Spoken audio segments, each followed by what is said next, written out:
नमस्कार सम्मानित दर्शकों। जर्मन मोटरसाइकिलें। आज जर्मनी में सिर्फ बीएमडब्ल्यू ही बड़ा मोटरसाइकिल निर्माता है, लेकिन पहले ऐसा नहीं था। जर्मनी कई दिलचस्प मोटरसाइकिल ब्रांडों की जन्मभूमि है। ये डीकेडब्ल्यू और एमजी, झुंडाप और सिम्सन है। और 1910-30 के दशक में मोटरसाइकिल बनाने वाली कंपनियां और भी ज्यादा थीं। ऐसी प्रवृत्ति सिर्फ जर्मनी नहीं, बल्कि दुनिया भर की मोटरसाइकिल इंडस्ट्री में दिखती है। इस कहानी में मैं आपको एनएसयू मोटरसाइकिलों का इतिहास बताऊंगा। यह जर्मनी की सबसे पुरानी मोटरसाइकिल कंपनियों में से एक है और कभी दुनिया की सबसे बड़ी दोपहिया निर्माता थी। एनएसयू ने वेयरमाखत की सेनाओं के लिए एक बेहद दिलचस्प ट्रैक्ड मोटो ट्रैक्टर विकसित किया और उसका निर्माण किया। पहला व्यक्ति जिसने मोटरसाइकिल पर 200 मील प्रति घंटा यानी 322 किलोमीटर प्रति घंटा से अधिक की गति पाई, उसने यह एनएसयू मशीन पर हासिल की थी। इसके अलावा इस कंपनी की एक मशीन पर आधारित सबसे बड़ा single cylinder engine motorcycle NSU bison 2000 था। आज हम एनएसयू कंपनी के इतिहास और अन्य बातें चर्चा करेंगे। आप क्रॉस मोटोआ चैनल पर है, आनंद लें।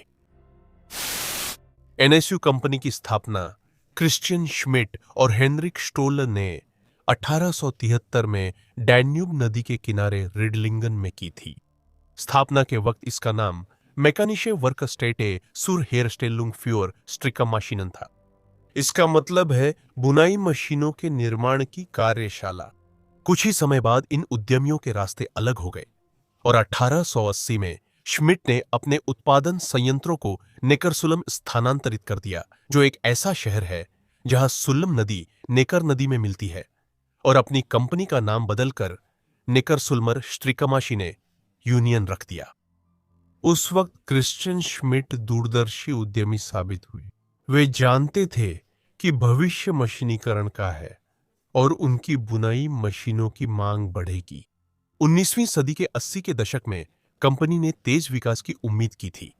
मशीनें तेजी से बिक रही थीं और कंपनी तरक्की कर रही थी। 1884 में क्रिश्चियन का निधन हुआ। 2 साल बाद उनकी कंपनी नए ट्रेंड को अपनाती है और साइकिल बनाना शुरू करती है। पहला मॉडल पैनी फार्थिंग था। नाम जर्मानिया रखा गया। तब साइकिल की बनावट और अवधारणा में बड़े बदलाव हो रहे थे। रोलर चेन के आने से तथाकथित सेफ्टी साइकिल बनाना संभव हो गया। चेन ट्रांसमिशन से एक ही आकार के पहिए लग सके। 19वीं सदी के अंत में साइकिलें बहुत लोकप्रिय हुईं। इनका उत्पादन बढ़ा, निर्माण बेहतर हुआ और कीमतें घटी। यह न सिर्फ अमीर लोगों के लिए बल्कि कम आय वाले नागरिकों के लिए भी सुलभ हो गया। श्मिट का साइकिल बिजनेस सच में बहुत सफल हुआ। उसके उत्पादों की इतनी ज्यादा मांग थी कि 1892 तक उसका कारखाना पूरी तरह से बुनाई मशीनों का निर्माण छोड़कर सिर्फ साइकिलें बनाने लगा। कोई हैरानी नहीं कि दशकों बाद नेकरजोल्म के कारखाने में साइकिल फ्रेम में आंतरिक दहन इंजन लगाया गया। 1901 में ही पहली एनएसयू मोटरसाइकिल पेश हुई थी। इस मशीन में स्विस ब्रांड जेडेल का सिंगल सिलेंडर 4 स्ट्रोक इंजन लगा था, जिसकी क्षमता 243 घन सेंटीमीटर और पावर 1.75 हॉर्स पावर थी। फ्रेम साइकिल का इस्तेमाल किया गया था, लेकिन उसमें इंजन लगाने के लिए थोड़े बहुत बदलाव किए गए थे। खुद इंजन को निचली ट्यूब के नीचे बहुत नीचे लगाया गया था। यह मोटरसाइकिल 1903 तक बनती थी। शुरुआत में मोटरसाइकिलों का नाम नेकारजोल्मर मोटराड था, लेकिन विदेशी बाजारों में इसे बोलना कठिन था। इसलिए इसे जल्दी ही एनएसयू कहा जाने लगा, जो नेकारजोल्म इलाके के नाम से लिया गया था। उन दिनों मोटरसाइकिल निर्माण तेजी से बढ़ रहा था और एनएसयू भी प्रतिस्पर्धियों से पीछे नहीं रहना चाहता था। 1903 में एनएसयू कंपनी ने अपने इंजन बनाने शुरू किए और 1904 तक 6 मोटरसाइकिल मॉडल उपलब्ध थे। इसमें 500 सीसी वी ट्विन इंजन वाली एक दमदार मोटरसाइकिल भी थी। एनएसयू जानता था कि प्रोडक्ट्स की रेस में भागीदारी जरूरी है और इससे बिक्री पर अच्छा असर पड़ता है। एनएसयू मोटरसाइकिलें रेस में सक्रिय रूप से भाग लेती थीं और उनके नाम कई जीते और कुछ रिकॉर्ड भी दर्ज है। पहले ही 1905 में एनएसयू कंपनी ने 402 सीसी इंजन वाला एक खास रेसिंग मोटरसाइकिल बनाया था। ब्रिटिश मैनेजर कंपनी का। НСУ Мартин Гейджер на одном из मोटरसाइकिल पर 1907 की पहली आइल ऑफ मैन टूरिस्ट ट्रॉफी में 5वां स्थान पाया। इस रेस की पूरी कहानी मेरे चैनल के डिटेल्ड एपिसोड में है, देखने की सलाह देता हूं। यह रहा लिंक। अगले 1908 साल में एनएसयू के रेसर लीजे ने 2 दिशाओं में रेस के दौरान 109 किमी प्रति घंटा की स्पीड दिखाई, जिसे मोटरसाइकिल की वर्ल्ड स्पीड रिकॉर्ड के तौर पर घोषित किया गया। उस समय वर्ल्ड रिकॉर्ड्स आधिकारिक रूप से रजिस्टर नहीं होते थे। 1909 में लिंगेनफील्डर्स ने लॉस एंजेलिस के पास 124 किमी प्रति घंटा की स्पीड का रिकॉर्ड बनाया। इससे एनएसयू की मोटरसाइकिल को अमेरिकी बाजार में प्रवेश की प्रेरणा मिली, जो बहुत लाभदायक था। पिछले 50 सालों तक रिकॉर्ड बनाना एनएसयू कंपनी के इतिहास में अहम रहा है। इसका चरम बिंदु अगस्त 1956 में विल्हेल्म हर्जर द्वारा सॉल्ट लेक की सतह पर दिखाई गई 339 किमी प्रति घंटा की रफ्तार थी। हालांकि इसके बारे में थोड़ी देर बाद विस्तार से बताएंगे।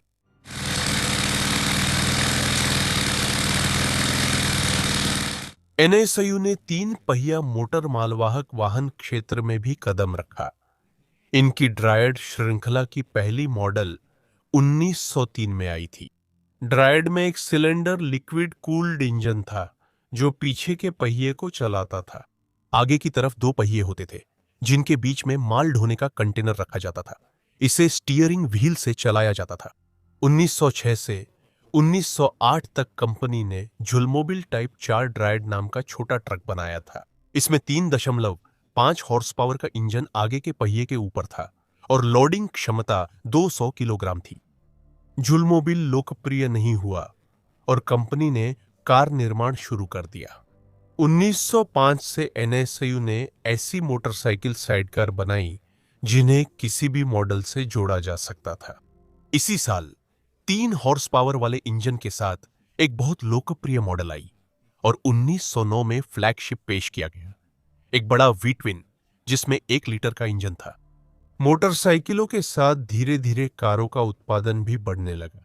1905 में पहली कार आई और कुछ ही सालों में 1300 सीसी से लगभग 4 लीटर तक कई इंजन विकल्प आ गए। जल्द ही टैक्सी और छोटे ट्रक भी बनाए गए। वी ट्विन और एनएसयू को विदेशों, खासकर ब्रिटेन में अच्छी सराहना मिली, जबकि वहां मोटरसाइकिल निर्माण की मजबूत परंपरा थी। एनएसयू ने 1905 में लंदन में पहला व्यापारिक कार्यालय खोला, जिससे बिक्री उम्मीद से कहीं ज्यादा बढ़ गई। 1906 में ब्रिटिश मोटरसाइकिल प्रेमियों ने सब कुछ खरीद लिया। जर्मनी से आयातित 22% मोटरसाइकिलें एनएसयू थीं।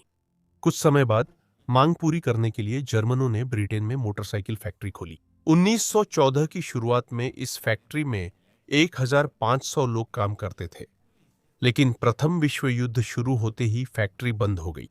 युद्ध के दौरान एनएसयू ने जर्मन सेना यानी राइक्सवेयर को सक्रिय रूप से वाहन सप्लाई किए। इनमें मोटरसाइकिलें और कारें दोनों शामिल थीं। विकास की गति कुछ धीमी हो गई। फैक्ट्री ने उन भरोसेमंद और आजमाए हुए मॉडलों के उत्पादन पर ध्यान केंद्रित किया जिनकी सेना को जरूरत थी।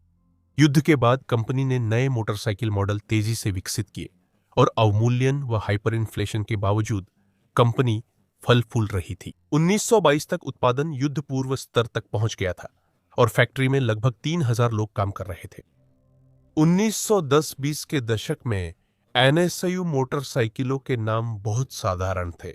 उस समय एक सिलेंडर वाले इंजन और ट्विन इंजन वाली मशीनें मौजूद थीं और ये रहे नामों के उदाहरण। यह है एनएसयू 8 हॉर्स पावर या एनएसयू 3.5 हॉर्स पावर। कभी कभी नाम में एस यानी स्पोर्ट या टी यानी टूरिज्म इंडेक्स भी जुड़ता था। 250 सीसी के ओवरहेड वॉल्व इंजन का विकास 1925 में एनएसयू के मुख्य इंजीनियर ऑट्टो राइड्स द्वारा शुरू किया गया था। 1927 में बने फैक्ट्री रेसिंग मोटरसाइकिल के 250 सीसी इंजन की पावर 13-15 हॉर्स पावर थी और यह 120 किमी घंटा तक की स्पीड दे सकता था। राइड्स ने रेसिंग मोटरसाइकिल मॉडलों को भी अपने खास 2 सिलेंडर इंजनों के साथ फिर से डिजाइन किया। 1920 के दशक के मध्य से मॉडलों के नाम बदलने लगे, जैसे मॉडल 251 आई। 1930 के दशक में एनएसयू के लिए यह आम हो गया। पहले दो अंक क्षमता और आखिरी अंक सिलेंडरों की संख्या दर्शाता था, जैसे एक मतलब एक सिलेंडर, दो मतलब दो सिलेंडर। उस समय की प्रमुख मॉडल 502T थी, जिसे 1924-1927 तक बनाया गया। यह luxury touristic motorcycle 500 CC V twin engine, 11 horse power और 3 स्पीड गियर बॉक्स के साथ आती थी। महंगाई के बाद लग्जरी गाड़ियां कम लोकप्रिय रहीं और 502T की सिर्फ 356 यूनिट्स बनी।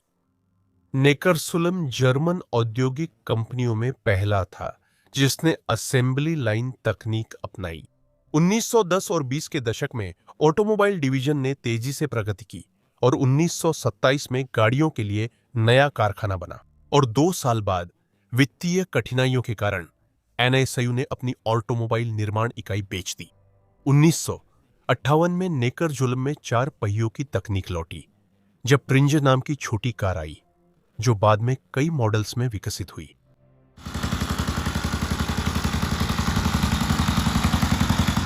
1929 में मुख्य इंजीनियर और डिजाइनर वॉल्टर विलियम मूर का नॉर्टन कंपनी से एनएसयू में आना एक बेहद महत्वपूर्ण घटना थी। जल्द ही जर्मन कंपनी की मोटरसाइकिलें ब्रिटिश जैसी दिखने लगी। इस बदलाव पर बहस हुई और एनएसयू के लिए मूर के डिजाइन को नॉर्टन की तकनीक की नकल माना गया। अंग्रेज ने भी यही आगे की और अंग्रेज ने द्वितीय विश्व युद्ध शुरू होने तक 10 साल जर्मन कंपनी में काम किया। मोटरसाइकिलों में अंग्रेजी look, vertical cylinder, bevel gear, shaft द्वारा वाल्व संचालन, लाइसेंस वाला अंग्रेजी गियर बॉक्स, दाहिने पैर से गियर और खास टैंक आकार शामिल थे। इन्हीं बदलावों के साथ 1929 में मॉडल 201T और 201TS आया। 199 CC side valve engine 4.5 horse power देता था। मोटरसाइकिल 65 किलोमीटर प्रति घंटा की रफ्तार तक जा सकती थी। उस समय 380 और 580 मॉडल साइड वाल्व इंजन व टीएस इंडेक्स वर्जन में भी थे। 600 एक मॉडल साइड वाल्व परिवार की सबसे बड़ी थी। 1929 में 350 सीसी इंजन वाली 351 OT मॉडल ने भी डेब्यू किया। तकनीक के विकास में ओवरहेड वॉल्व वाली सिविलियन मोटरसाइकिल आना एक तार्किक कदम था। 1933 में 201 ओएसएल मॉडल ने 8.5 हॉर्स पावर के इंजन के साथ डेब्यू किया, जो उतने ही सीसी में पहले से दोगुनी ताकत देता था। इसी साल 251 ओएसएल आई, जिसमें 242 सीसी का 10 हॉर्स पावर इंजन था। विभिन्न सुधारों के साथ यह मॉडल 1952 तक बनती रही। 1930 के दशक की शुरुआत में जर्मनी में 200 सीसी मोटरसाइकिलें जर्मन कानूनों के कारण बहुत लोकप्रिय थीं। 200 सीसी तक की गाड़ियों पर कम टैक्स लगता था और चलाने के लिए लाइसेंस जरूरी नहीं था। 1934-1937 तक एनएसयू 200 एक जड्डी पोनी मॉडल बना था। यह एनएसयू की अन्य 200 सीसी गाड़ियों से अलग 6.5 हॉर्स पावर के 2 स्ट्रोक इंजन वाली थी।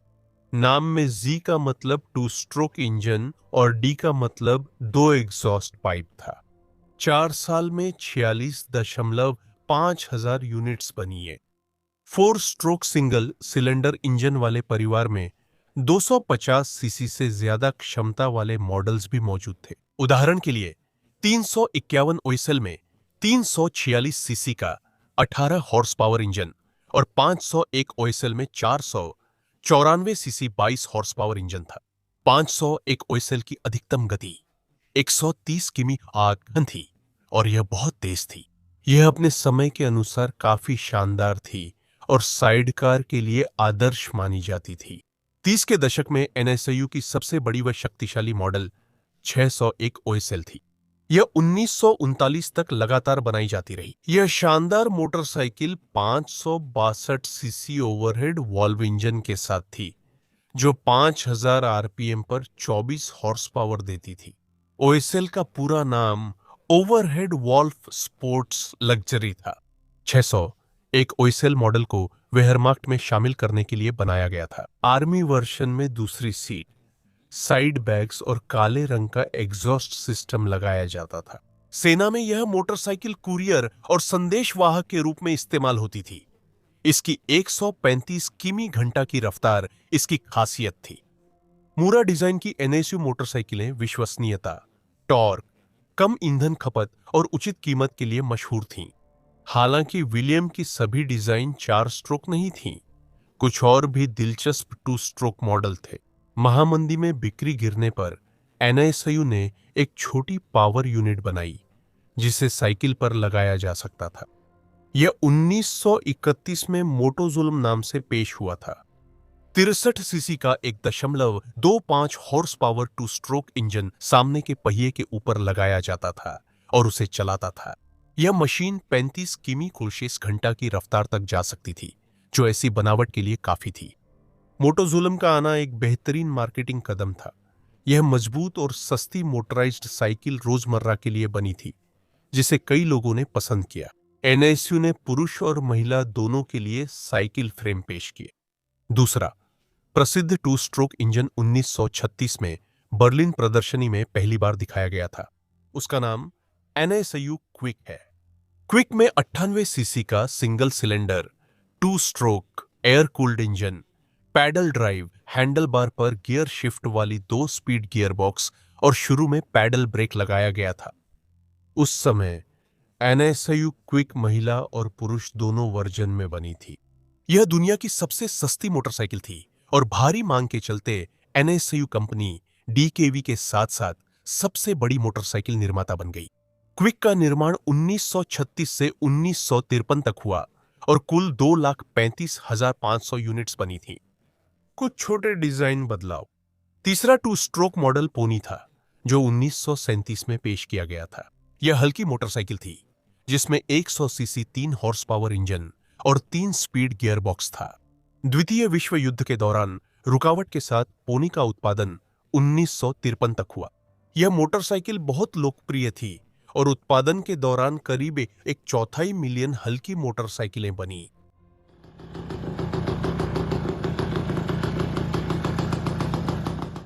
(1936) में एनएसयू कंपनी में मोटरसाइकिल डिजाइनर अल्बर्ट रोडर शामिल हुए।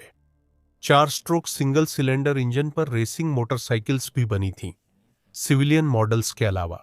इन वाहनों में उच्च शक्ति इंजन और हल्का चेसिस था।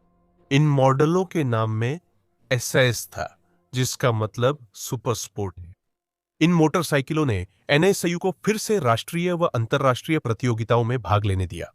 सबसे बड़ा मॉडल 601 एसएस था। अपने शक्तिशाली टॉर्क के कारण यह पहाड़ी चढ़ाई प्रतियोगिताओं के लिए उपयुक्त थी, जैसा टोनी फ्लेशमैन ने 1933 में जर्मनी में हिल क्लाइंब जीतकर दिखाया। 601 एसएस का उपयोग साइडकार मोटरसाइकिल रेसिंग में भी किया जाता था। हांस शुमान और हरमन बेम 1933 से 1935 तक लगातार 3 साल जर्मनी के चैंपियन बने।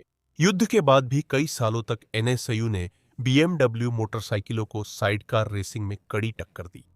501 एसएस, 351 एसएस और 251 एसएस रेस में शानदार प्रदर्शन किया। 1937 से 350 और 500 सीसी के रेसिंग मोटरसाइकिलों को 2 कैमशाफ्ट वाली वॉल्व सिस्टम से लैस किया गया था। युद्ध से पहले स्पोर्ट्स मोटरसाइकिलों का शिखर 350 सीसी एनएसयू थी, जिसमें सुपरचार्जर, इनलाइन 2 सिलेंडर और 2 overhead camshaft. Engine 60 horse power की शक्ति देता था। हालांकि एनएसयू टूरिस्ट ट्रॉफी रेस में पूरी कोशिश के बावजूद नॉर्टन मोटरसाइकिलों को नहीं हरा सका।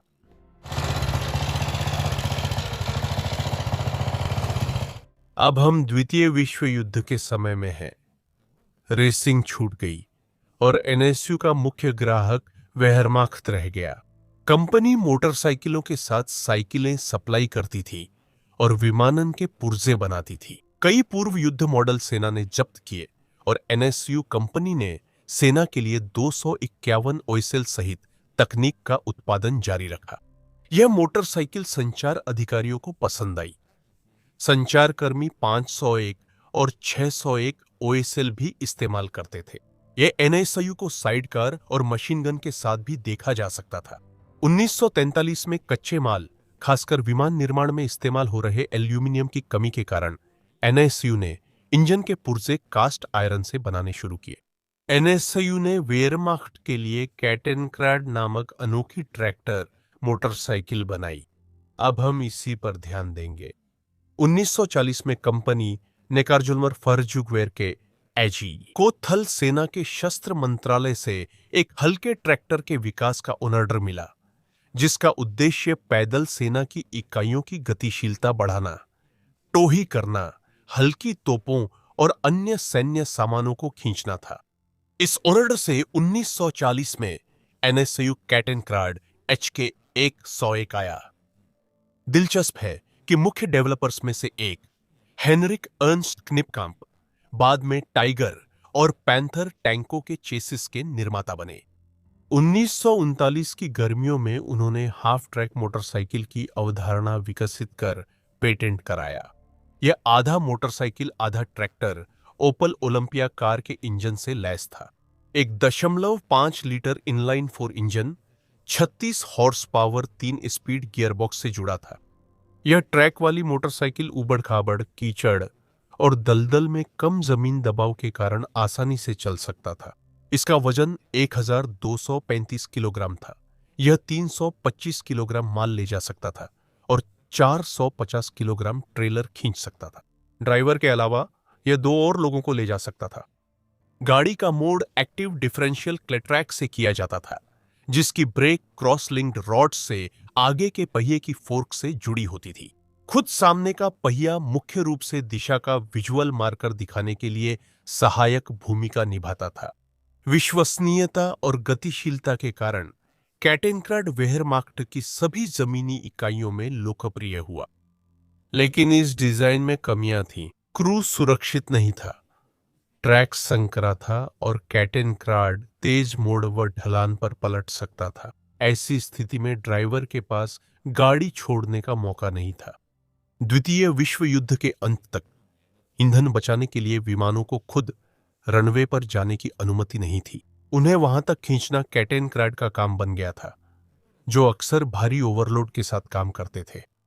युद्ध के दौरान एनएसयू ने 7,593 ट्रैक वाली मोटरसाइकिलें और स्टॉयवर ने 1,330 बनाई। साथ ही 1943 में एनएसयू ने आगे के विकास के रूप में एक भारी अर्ध ट्रैक वाहन विकसित किया। HK-102 ट्रैक वाली मोटरसाइकिल में ताकतवर इंजन और 5 सीटें थीं।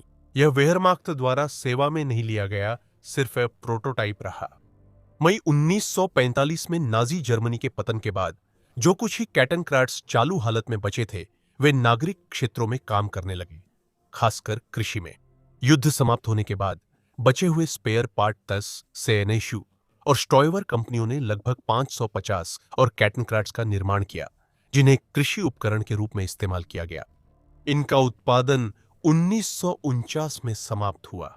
1940 के दशक के दूसरे भाग में फ्रांसीसी कंपनी बाबियोलिया ने कुछ कब्जे में लिए गए कैटेनक्राड्स को साधारण ट्रैक्टरों में बदला। ड्राइवर सीट पीछे की गई और आगे का पहिया हटाया गया। समर्पण से 2 हफ्ते पहले नेकारजुल्म के कारखाने पर बमबारी हुई और वह आंशिक रूप से क्षतिग्रस्त हुआ, लेकिन पूरी तरह नष्ट नहीं हुआ। वहां कैटेनक्राड्स पूरे हो रहे थे और मित्र देशों की सेनाएं कारखाने को मरम्मत कार्यशाला बना रही थी। 1946 के अंत तक यह फिर से साइकिल और युद्ध पूर्व हल्की 2 स्ट्रोक मोटरसाइकिल क्विक व पुनी का उत्पादन शुरू हो गया था। युद्ध के बाद जर्मनी में लोग कम ही चीजें खरीद पाते थे, इसलिए एनएसयू ने सस्ती, साधारण और कम सीसी वाली गाड़ियों पर ध्यान दिया। 1947 में अल्बर्ट रोडर मुख्य डिजाइनर बने और उनके नेतृत्व में एनएसयू का उत्पादन तेजी से बढ़ा। कंपनी की पहली युद्धोत्तर कृति फॉक्स नामक हल्की मोटरसाइकिल थी। फॉक्स का सीरियल प्रोडक्शन 1949 में शुरू हुआ। इसमें 125 सीसी 2 स्ट्रोक और 100 सीसी 4 स्ट्रोक इंजन वेरिएंट्स थीं। युद्ध के बाद पश्चिमी जर्मनी में यह मोटरसाइकिल बहुत लोकप्रिय हुई। जल्द ही स्पोर्ट फॉक्स नाम से इसका स्पोर्ट्स वर्जन आया। 1949 के अंत में इटालियन कंपनी इनोचेंटी से लाइसेंस लेकर लैम्ब्रेटा स्कूटर बनाने का अनुबंध हुआ। शुरुआत में यह इटली से लाए गए पुर्जों से स्कूटर्स की असेंबली थी, लेकिन 1951 में इनका निर्माण पूरी तरह से जर्मनी में शुरू हो गया। 1950 से 1956 तक एनएसयू ने लैम्ब्रेटा के 1,17,000 यूनिट्स बनाए, जब तक उसने अपना स्कूटर प्रीमा नहीं बनाया था। एनएसयू कंपनी का पीक प्रोडक्शन 1938 में था, जब 62,619 मोटरसाइकिलें बनी थीं। यह आंकड़ा 1950 में पार हुआ था। 1951 में 350 सीसी इंजन वाली कॉन्सोल मॉडल आई और 100 सीसी क्विक का उत्पादन फिर से शुरू हुआ। अन्य जानकारी के अनुसार स्पेयर पार्ट्स विभाग में क्विक और पोनी मॉडल 1947 से असेंबल हो रहे थे। यह तकनीक अभी भी युद्ध पूर्व की डिजाइनों पर आधारित थी। नएपन के तौर पर कंसोल में आगे के पहिए के लिए टेलीस्कोपिक फोर्क का आना उल्लेखनीय था। एक साल बाद कंसोल की दूसरी पीढ़ी और 500 सीसी वर्जन आया। 1953 में एनएसयू मैक्स मोटरसाइकिल लॉन्च होते ही चर्चा में आ गई थी। इस मोटरसाइकिल की खासियत इसकी जटिल ऊपरी कैमशाफ्ट ड्राइव प्रणाली थी। पारंपरिक वर्टिकल शाफ्ट और बेवल गियर की जगह मैक्स के 250 सीसी इंजन में 2 रॉड्स वाली ड्राइव प्रणाली थी। काम करते समय मैकेनिज्म ऐसा दिखता है।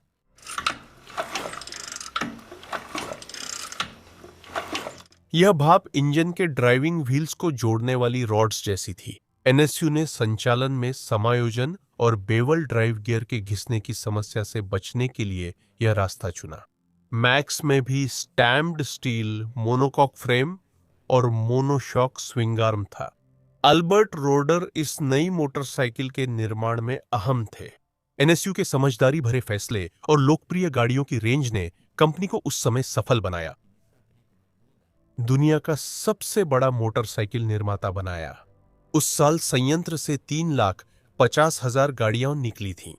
उसी साल कंपनी का एक और best seller 50 CC moped NSU quickly debut हुआ। यह अपने समय का सबसे लोकप्रिय मोपेड बन गया। 1953 से 1966 तक 1 मिलियन से अधिक यूनिट्स बनी, जिनमें 60% का निर्यात हुआ। सबटाइटल्स डिमा टोरज़ोक ने बनाए। एनएसयू में रेस और रिकॉर्ड्स याद रहे। युद्ध के बाद भी कंपनी ने रेसिंग मोटरसाइकिलों को संभाल कर रखा था। फैसला हुआ कि मशीनों को रेस में शामिल होना चाहिए। फिलहाल ये सिर्फ स्थानीय पश्चिमी जर्मन कार्यक्रम थे। द्वितीय विश्व युद्ध के तुरंत बाद कोई भी अंतर्राष्ट्रीय प्रतियोगिताओं में जर्मनों को देखना नहीं चाहता था। 1946 में एफआईएम ने सुपरचार्जर के इस्तेमाल पर प्रतिबंध लगाया। फिर भी जर्मनी में यह तकनीक 50 के दशक के मध्य तक रेस में दिखी। 1947 में एनएसयू ने साइडकार रेसिंग चैंपियनशिप जीती। 1948 में युद्ध पूर्व कंप्रेसर एनएसयू फिर बाहर आया। इसी पर विल्हेल्म हर्ट्ज 350 सीसी क्लास में जर्मनी के चैंपियन बने। 1949 में इंजीनियरों ने इंजन की क्षमता 500 सीसी कर दी।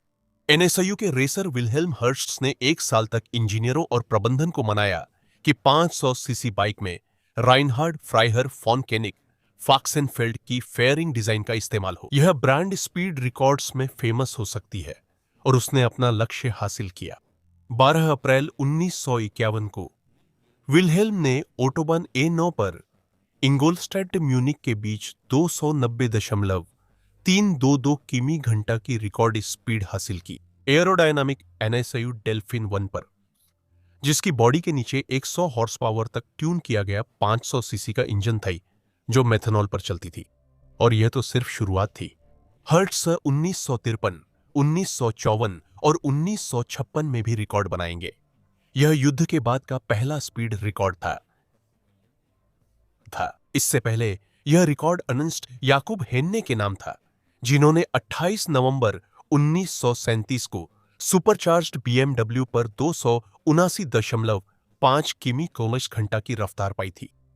1953 तक एनएसयू की रेसिंग लाइनअप में 125 और 250 सीसी की आधुनिक मोटरसाइकिलें ड्यूल कॉर्नर ड्राइव के साथ थीं। वर्नर हास ने 1953 में दोनों वर्गों में जर्मन चैंपियनशिप 2 बार जीती। इस समय तक जर्मनी को एफआईएम में शामिल कर लिया गया था और उन्हें अंतर्राष्ट्रीय प्रतियोगिताओं में आमंत्रित किया जाने लगा था। इसलिए सुपरचार्जिंग तकनीक केवल रिकॉर्ड्स के लिए ही रह गई थी। तेवटोनिक प्रतिभा की जीत 1954 में हुई थी। एनएसयू ने मैन द्वीप पर टूरिस्ट ट्रॉफी रेस में सबसे बड़ी जीत हासिल की थी। रूपर्ट होलाउस ने 125 सीसी में पहला स्थान पाया। 200 सीसी में जर्मन तकनीक सबसे आगे रही। पहला, दूसरा, तीसरा, चौथा और छठा स्थान एनएसयू की तकनीक ने हासिल किया। पहले स्थान पर वर्नर हास थे। इसी साल हास ने इस वर्ग में विश्व चैंपियनशिप जीती और रूपर्ट होलाउस ने 125 सीसी वर्ग का खिताब अपने नाम किया। 350 सीसी वर्ग में हरमन पॉल म्यूलर को जर्मनी का चैंपियन बनाया गया।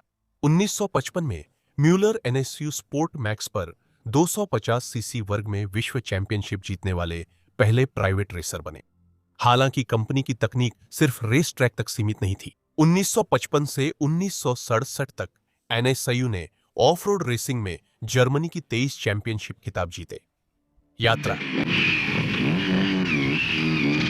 1951 में एनएसयू ने जिलेरा के साथ मिलकर इनलाइन 4 इंजन वाली स्पोर्ट्स मोटरसाइकिल बनाने की कोशिश की थी। पावर यूनिट भरोसेमंद नहीं थी और प्रोटोटाइप तक सीमित रही। 1955 में सफलता के बाद एनएसयू ने ग्रांड प्री छोड़ा। 40-50 के दशक के मोड़ पर एनएसयू में मोटरसाइकिल डिजाइनर और रेसर गुस्ताव एडोल्फ बाउम आए।